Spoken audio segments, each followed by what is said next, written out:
Because you know, if a magic talking cat who's been right about everything since day one told me that I was making a dumb decision that would put me in danger, I'd listen to the magic talking cat.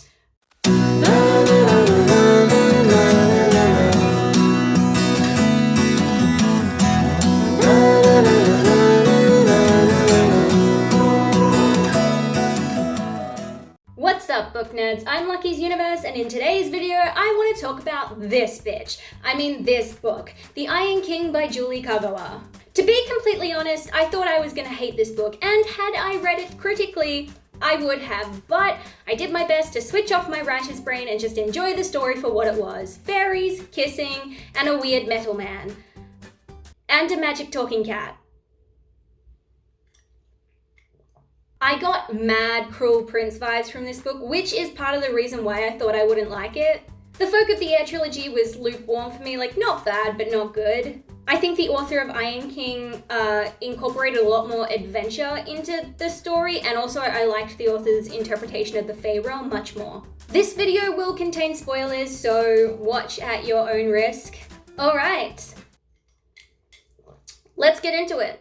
Meet Megan Chase, the epitome of every 2010s female protagonist down to the secondhand clothes and plain but pretty face. She lives in a small town with parents who don't pay attention to her and spend more time doting on her 4-year-old half-brother Ethan. She also has a best friend named Robbie who she actually knows nothing about and can't pinpoint the exact moment when he entered her life or why they're even friends, but for some reason, Megan chooses not to question this because we all know that the #1 requirement for a female protagonist is to never question the weird shit that happens to you until the mysterious stranger explains it. Megan comes home one day to find that her little brother has gone around the bend in a biting, hissing, attempting to murder his own mother kind of way, and Megan's like, what could possibly be wrong with him? Maybe he's just going through a phase. Ethan attacks Megan and she's saved by her friend Robbie, and Robbie explains that her brother Ethan isn't actually her brother Ethan. Megan's real brother has been kidnapped by fairies and replaced by a changeling, and if you don't know what changelings are,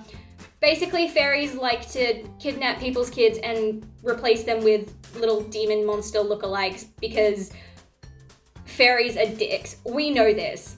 Fairies also have big dicks, as Sarah J. Maas has taught us, but anyway, turns out Robbie's a fairy. Surprise, surprise. And in order to go and rescue Ethan, Robbie takes Megan to the fairy realm, which in this story is called the Never Never, where she meets the character who should have been the main character, Grimalkin, the magic talking cat, whose level of fucks given is so low it touches the floor. Like, it's lower than the floor. He does not give a shit about Megan's main character complex. Robbie gets into some trouble and just nopes out of the story for a good while, leaving Megan with Grimalkin, and she convinces him to lead her to this place called the Summer Court because she believes that the Summer King, King Oberon, has her brother. While we're on the topic of Grimalkin, I should just point out all the things that he's got going for him. #1, he's a cat. That automatically makes him 10 times better than any other character in existence. 2, he's a magic cat who can access portals to other worlds and turn invisible and a bunch of other stuff. And 3, he's one of the only smart characters in this entire book. I'm just saying, would you rather read about Not Like Other Girls Megan or a magic talking cat? Choose wisely. Okay, so Grimalkin and Megan arrive at the Summer Court. They meet King Oberon. I feel like his name is pronounced Oberon, but it's Oberon in my head, so we're going with that. And King Oberon has about as much personality as an unseasoned potato chip, but this particular unseasoned potato chip happens to be a massive slut who nailed Megan's mother and is the reason that she even exists in the first place. We are also introduced to King Oberon's wife, Titania, who, as you can expect, is not that pleased about the fact that her husband's a man whore. Titania and Oberon don't really play that much of a role in the story after this point, but Oberon explains that he doesn't have Megan's brother Ethan, he doesn't even know where he is, but because Megan is his daughter, she needs to stay at the Summer Court where she'll be safe because there are a bunch of other fairies who will want to capture her and use her against him. Megan obviously cannot stay at the Summer Court because she's got to go on a journey of self-discovery, prove that she's not like other girls, fall in love with a hot guy with a sword and defeat an evil metal dude. Find her brother. Megan escapes with the help of Grimalkin and Robbie, who was also turned into a bird for some time, but he's all good now. And there's also this other character that they escape with called Ash, who is the youngest prince of the Winter Court. And to summarize the relationship between the Summer and Winter Courts in the Never Never, Summer and Winter no like each other. Ash has been tasked by the Winter Queen to capture Megan, bring her back to the Winter Court, but Megan strikes a fairy bargain with him, saying that he gets to take her back to the Winter Court once he helps her find and rescue her brother. Now we have Pick-Me Megan, Used to Be a Bird Robbie, Magic Cat, and Ice Boy with Sword all going on an adventure together. What could possibly go wrong? Along the way, the characters discover that the person who actually has Megan's brother is this dude named the Iron King or King Machina, and everyone's super confused because neither Robbie or Ash, the actual fairies that exist in the fairyland, have ever heard of the Iron King. They don't know how to find him, but that's okay because the Iron King, like seemingly every other character in this book, is also trying to kidnap Megan. He sends a horse made of iron who's literally called Iron Horse, and a bunch of other weird metal fairy creatures to come and capture Megan.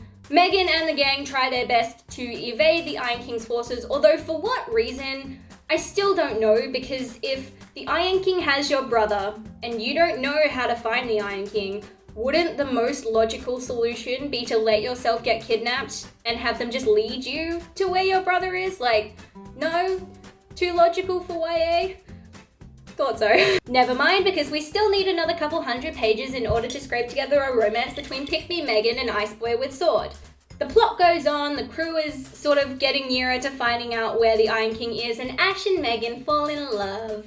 Megan does the whole, I can't believe anyone would love me romantically thing, and Ash does the whole, you're not like other girls thing. You get the point. The characters go to an oracle who tells them where to find the Iron King and also how to kill him using this arrow made of witchwood, which they give to Ash because he's the only one who knows how to use weapons. Although, in my humble opinion, I would have trusted the magic talking cat to kill the Iron King way more than Ice Boy with Sword, but whatever, it's not like my opinion matters. The characters encounter more of the Iron King's people trying to capture them, and during their escape, Robbie gets really badly wounded, so Ash and Megan leave him with some dryads so he can heal, and also because it was being a kind of a third wheel. And Ash and Megan are going to continue on to wherever the Iron King is to go and kill him. Magic Cat Grimalkin, remember, the only smart character in this book, thinks that Megan and Ash are walking right into a trap and wants to go a different way. Ash and Megan say no, and then so Grimalkin just leaves them, and honestly, good for him. Because if a magic talking cat, who's been right about everything since day one, told me that I was making a dumb decision that would put me in danger, I'd listen to the magic talking cat. So while Megan and Ash are doing their journey solo, we find out that Ash has some real beef with Robbie because they actually used to be friends until Robbie accidentally killed Ash's girlfriend. So now Ash has made a fairy vow to kill Robbie. So that's fun. Ice Boy with Sword and Pick-Me Megan eventually get captured by the Iron King's forces, and again, still don't know why they didn't just do this in the first place. This book would have been 200 pages shorter. Turns out the Iron King has an unhealthy obsession with Megan, even though he's never met her, and agrees to let Megan's brother Ethan go, and also Ash, because he's sort of made Ash a prisoner. He'll let them go if Megan agrees to be his queen. The Iron King Machina wants Megan to be his queen because she's apparently very powerful as the daughter of the Summer King, and also she's one of the only fairies or half fairies that is impervious to iron, because iron obviously harms and weakens fairies. So what I gathered from this is not only is Megan not like other girls, she's also not like other fae. Wonderful. The best part was when Megan tried to shoot the Iron King with the witchwood arrow, even though she's never touched a bow and arrow before. She somehow knows exactly how to use it. But in any case, her first attempt fails, and then she ends up having to use her newfound fairy powers, which is like the power of nature or something like that, I really don't remember, to kill the king.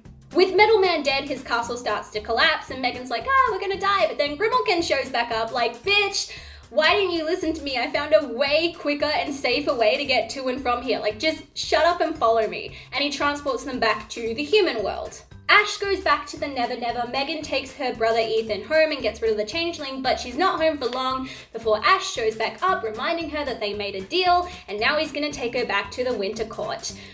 The end. So that was a journey, quite literally. So let's talk about what I did and didn't like about this book, starting with the negatives. The most blaringly obvious drawback in this story is Megan. I have to remind myself that this book was released back in like the early 2010s, I think in 2012, and so Megan obviously embodies this sort of like, I have no substance or talents, but now I'm the most important person in the world personality. She has a very typical I'm not like other girls character, you know, she's plain, she's poor, she doesn't wear makeup or fancy clothes, very standard.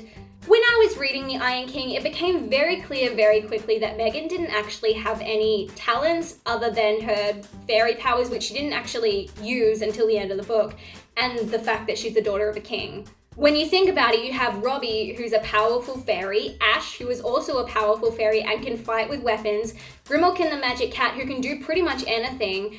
So when you have those three, Megan doesn't really have anything to contribute to the group. I think Megan would have suited the role of a side character more than a protagonist because she did act as sort of a subtle force that kept the other three characters from killing each other, but she just wasn't developed enough to be a strong protagonist that readers could root for. I actually would have swapped Megan and Ash. It still kept Megan's storyline of going to rescue her brother, being the daughter of a king, but have the story from Ash's point of view with his plotline of being sent to capture Megan, coming face to face with the man that he's vowed to kill, falling in love, having to kill the Iron King, not to mention his complicated relationship with his family. I just feel that Ash had way more protagonist potential than Megan. All the characters, save for Grimalkin, were a little underdeveloped. Technically, Grimalkin was kind of underdeveloped as well, but since his character was meant to be sort of aloof and tricky with unclear motives, we can just pretend that his lack of substance was intentional. The writing was average for YA, but there was nothing that jumped out at me as being really terrible. There was like a couple of phrases that were repeated a few too many times, but it wasn't a huge amount, so I'm fine with the writing. The last thing I'll say here regarding the negatives is the first couple of chapters when Megan is just going about her life in the human world unaware of the fairy realm, because I really disliked Megan's character here, and I'm gonna tell you why. In her attempt to not be like other girls, Megan, in my opinion, came off as very judgmental and honestly quite rude, especially when it came to other girls. This is a very typical attitude of earlier YA female protagonists, just the way that they will attack other girls for liking things like makeup and clothes and being into their appearance, like making it seem like caring for one's appearance is a bad thing, and also making it seem like the female protagonist is better than all these other girls because she doesn't wear fancy clothes or she doesn't care about makeup, you know? Secondly, as this book is told in first person from Megan's point of view, I feel like the author had Megan paint her mother in an overly harsh light.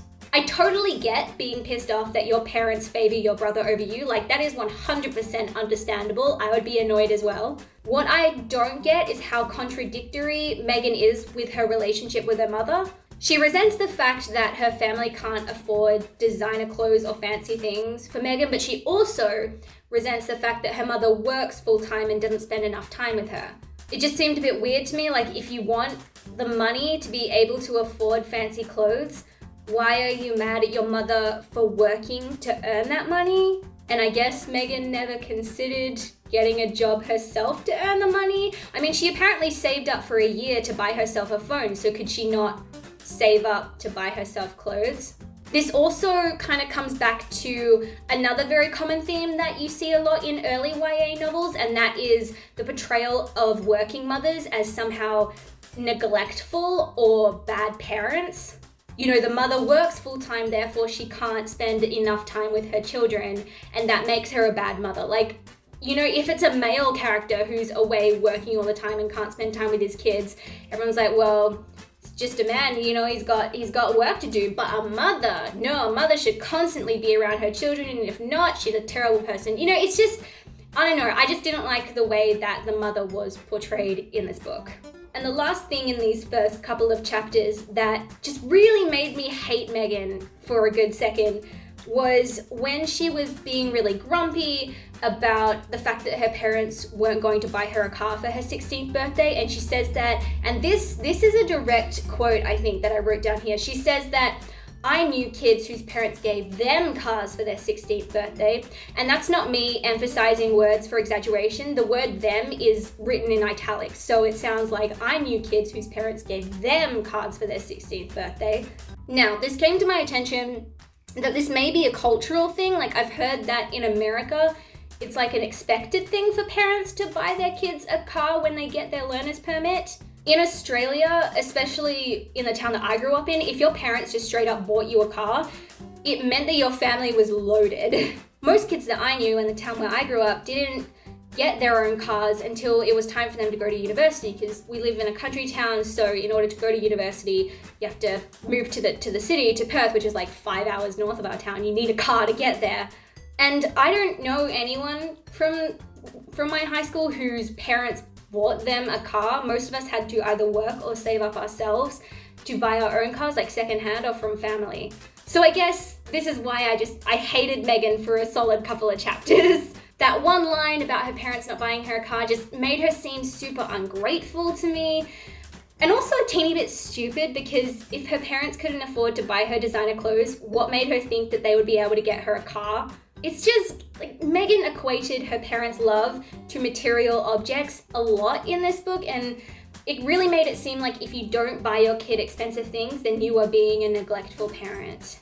Moving on to the positives of this story, we have the author's interpretation of the fairy realm. There are a lot of YA books these days with the fairy theme, and although the dark, wicked, seductive fae realm was popular for a while, it's now just pretty boring and unexciting. So I liked that the author, although keeping, you know, the dangerous aspects of fairies, played more into the lighter Wonderland theme of fairyland. It was refreshing, impressive for the time in which the book was released, and it was one of the things that, in my mind, separated this series from Cruel Prince, which is what I kept comparing this book to Cruel Prince for some reason. I just got the vibes. Secondly, the adventure. The characters spend a good 3/4 of this book journeying, and although when you squint, they're not actually doing much, the constant creation of action helps mask their lack of substance as characters. That sounds like, okay, it sounds kind of mean, but let me explain what I'm thinking. So you have imagine if you had all of these characters. So you got Megan, you got Grimalkin, Robbie, and Ash.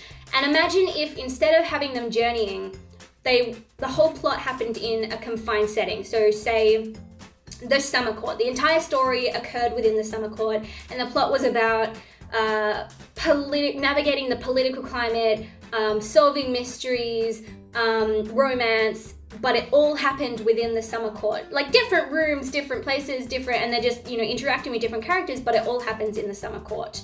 If they're just staying in this one place, it would become very obvious that each of the characters had no real personality. Since the author had them traveling around the Never Never for the story, and constantly encountering new characters and needing to move from point A to point B to point C all the time, it gave us, the readers, something else to focus on rather than getting too deep with the characters, if that makes sense. So I really liked the adventure. Usually, especially when it comes to YA, it's very common for characters to be underdeveloped and for the plot to be quite generic. So in these cases, a good old adventure can really save a book, in my eyes, and make it more enjoyable. Next, I thought the romance was cute. A little light on the chemistry side, but once they got together, it was just cute and fun, and it's always nice to have at least one character sworn to kill or capture the other. The last positive I'll say for this book is I really liked the overall theme or message that the author was going for. Basically, fairies exist as long as people believe in them, but with the advancements of science and technology, less and less people believe in magic, and so the Never Never is slowly disappearing. The Iron King had developed this weird mixture of magic and technology and planned to overtake the rest of the Never Never, and so by the end we really get a clear picture of the struggle between magic and faith and then technology. I thought it was clever, and I haven't come across this theme too often in other like YA fairy themed books, so I liked it. It was good. In conclusion, The Iron King by Julie Kagawa is critically an average to questionably bad book, but if you don't go too deep, it's just a fun, magical little romance that I liked. I just switched off my writer's brain, let myself enjoy it, and I definitely am planning on reading the rest of the series because that's all I need, just more books to add to my TBR. If you don't already follow me on TikTok, make sure to check that out. I post some pretty cool stuff on there. I will also leave a link to my Goodreads and my Twitter account below if you want to keep up with what I'm reading. Thanks for listening, and I'll catch you later.